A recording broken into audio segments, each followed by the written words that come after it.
possibly just trying to box him?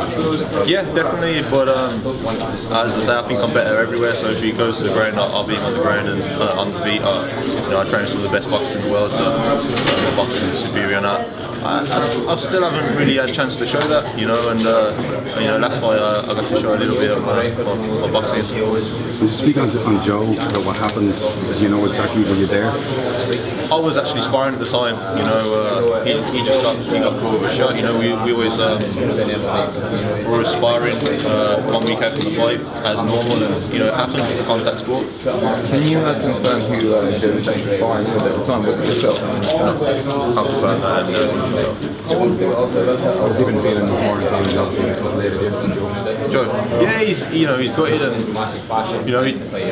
he didn't pull out the fight. Obviously, the UFC pulled him out, and he's gutted. This was his event. He was main event, and I see a lot of people kicking the man while he's down, and I don't like that. Bringing the questions back to yourself, how do you see this fight actually going on Saturday, and have you got a prediction? I see myself winning. I believe I will get the finish, but I'm ready for anything. You said you weren't happy with your debut performance, even though you got a first round stoppage. What was it about that performance that you weren't happy with, given how successful it was on the night? I set a very high standard for myself. I believe I'm going to go all the way in this sport, and I felt like I should have been more dominant. I was against a good fighter, the guy that I fought last week, and he looked incredible. So it just goes to show that I fought a good guy. I took him out in the first round in his hometown. Honestly, active this year, Tom. I mean, obviously, the other day you win, say Saturday, momentum. Do you want to get on a big card before the end of the year? I'm probably looking at maybe the London card. I'd like to put on a good performance and get on the main card in London. If this fight goes the distance, you've seen Colin win a lot of close decisions in the past, and obviously being in the small town, a big concern in your part that if it's close, the home ground advantage might tip it in his favour. Oh, definitely. There'll be stuff like I could land a clean shot, there'll be no noise from the fans, and he could miss or glance, and there'll be a lot of noise, stuff like that. But I can see myself being very dominant in this, and it shouldn't even be close. Tom, you and Colin, you might have met in the past on your process. Yeah. Definitely, I respect Carl as a fighter. I think he's got a great record, and he doesn't get the credit he deserves. I think he's a very tough fighter, and it's going to be a great win for me on Saturday. And he's spoken about he thinks the crowd might be an issue for you. You're prepared for that crowd?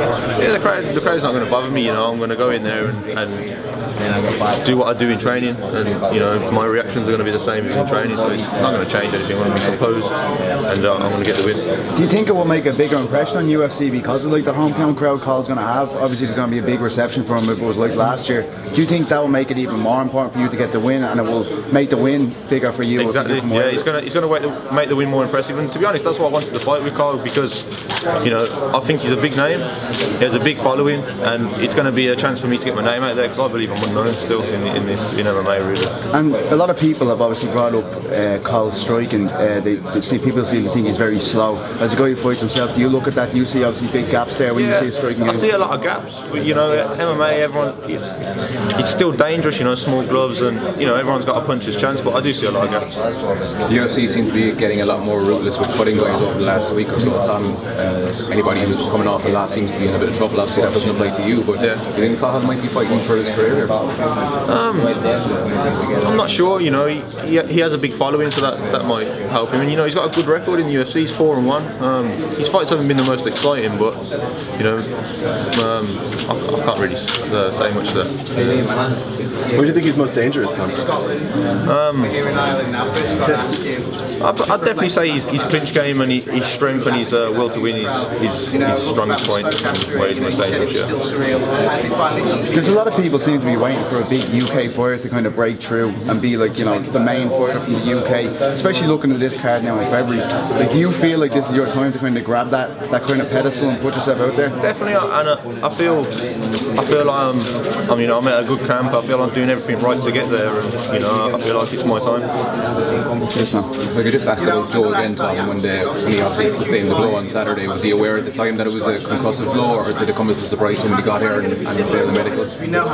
He was aware, yeah. The UFC were told that day, and he had to undergo some tests. So he was concerned coming over that that might be the case. And was it touch and go all throughout this week as to whether he'd be fighting? Like, I mean, was it last night that was it? Like, it was confirmed last night that was the first you heard of it? Yeah. Okay.